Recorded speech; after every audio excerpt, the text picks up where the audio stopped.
When you look at Google Play, it's not the most stylish app around. There's lots of different content from movies, music, games, apps, and the way it's organized can be confusing at times. It's just not the best solution. There's just so much going on.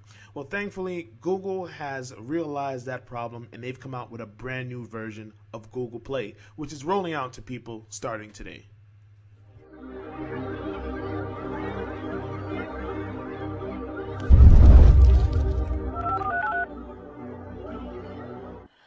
That was the old Google Play. When you look at what's new, you can see that there's obviously some changes to the design. First of all, the navigation is now focused at the top, so you can jump from apps, movies, books, magazines, games, and music. Now, obviously, all of these options won't be available to you if you're outside of the US. That's the only place where you're guaranteed to see everything. Some countries have one or two, some have 3 or 4, some have none other than apps and games. So that's just something to keep in mind. But other than that, when you scroll down, you're going to see now it has its featured content, and it's going to be recommended below. And you can see more, so you can tap in to go other content. It's like curated sections of apps that you can download. Or you can see it has some song suggestions as well, and books. And for instance, Roger Ebert just died, so now they have Ebert related books. So they're going to have things where they curate music, books, movies, and all of that to get you to pay attention to certain things. When you dive into a particular section, like let's say I'll go into apps, you see now there's some big changes there as well. I can swipe across here to browse through and filter, so I can say only apps that generate a lot of money, or I'll say only the apps that are new and free, and then I can browse through that list. And of course, search is always going to be in the top right corner. Let's try something else. Let's go into music.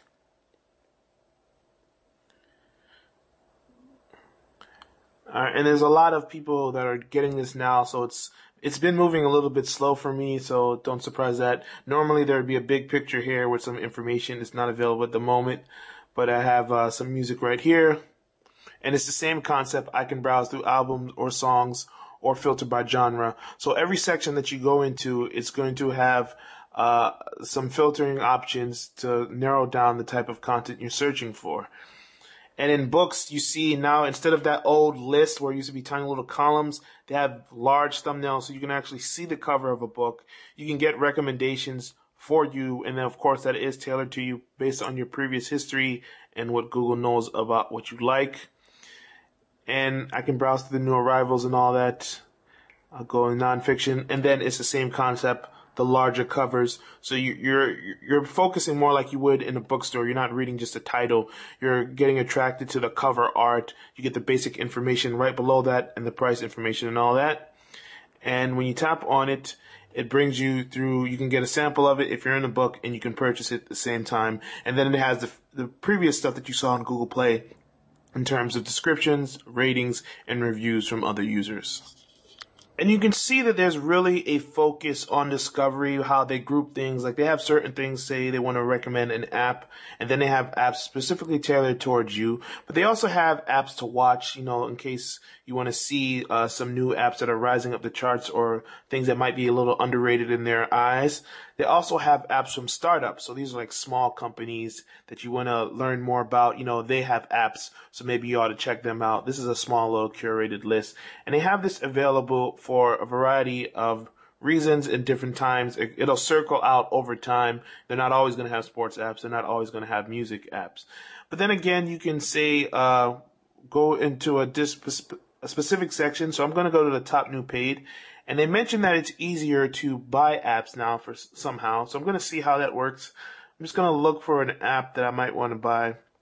I'll try the Chameleon Launcher. It's $2.91. Okay, so I'll tap on that. It tells me I've got to accept these permissions. I'll accept. Let me move so make sure my... Alright, now it's asking me, it has my credit card information on. I'll just tap buy. And now I have to confirm my password. So I'll do that. Don't look. Alright, I entered my password, and there was an option to never have you ask again, but I left that off. So this could be a new way to always have a little safety net so your kids won't be able to download paid apps or someone who finds your phone won't be able to download apps on your charge. I doubt they would try anyway, but it's an option to have in there. So I was able to pretty much buy an app without issue. I just tapped it once. It had my payment information on file from previous purchases, and it just went through. So they have kind of simplified it much easier. So now that it's downloaded, I have about 15 minutes to decide whether or not I want to keep it. I'll open it up and see what this thing's about. So that's the new Google Play. This is Andrew from MobileBurn.com giving you a quick look at the new Google Play. Should be rolling out over the next 2 weeks to people. Thanks for watching the video, and if you enjoyed it, please feel free to subscribe and click like and share with your friends and all that jazz.